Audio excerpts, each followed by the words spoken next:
First of all, what is glutathione? Well, it's an antioxidant. It's actually a tripeptide composed of glycine, glutamine, and cysteine, which are just amino acids. And it's known as the master antioxidant. Now, the good news is that we all produce glutathione. You don't have to take a glutathione. In fact, glutathione, the supplement, is very poorly absorbed. And so again, the main way we get glutathione is through the foods that we eat, but you're going to find out at the end of the program some supplements that'll help.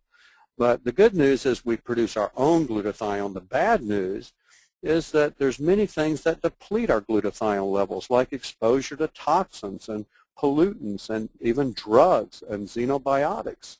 Poor nutrition, the aging process really drains our glutathione. You'll see that in another slide. Chronic inflammation is like having a leak in your glutathione gas tank, as well as chronic inflammations or infections. Chronic infections like HIV. Most HIV patients and AIDS patients have very low glutathione levels, chronic hepatitis C, and I check the glutathione levels of these patients.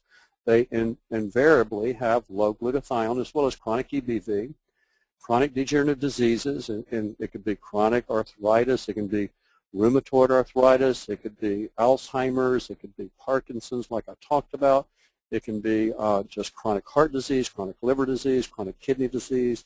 They typically have low glutathione levels because it depletes the body of glutathione, just degeneration.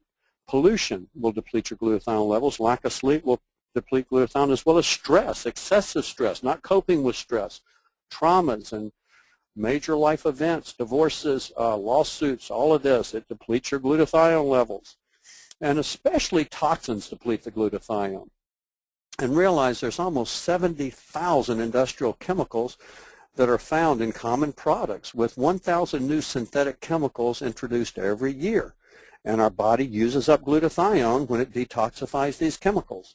The EPA estimates that the average American may be carrying about 700 industrial chemicals in their body. 700 chemicals. Well, guess what that's doing? It's lowering the glutathione level. A CDC report resulted from 2,500 screenings of Americans for 148 industrial chemicals. They found that significant quantities of these chemicals were found in the bloodstreams in every individual tested.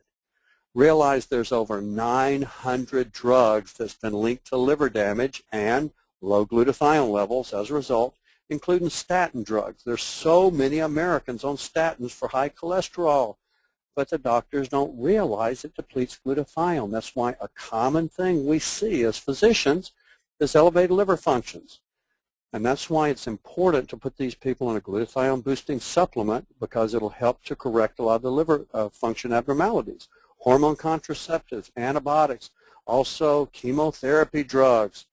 The main drug and the drugs that cause cancer are your chemotherapy drugs. Yes, years after taking chemotherapy drugs, there's generally an increased risk of especially lymphomas and leukemias, and they deplete glutathione levels and affect the liver.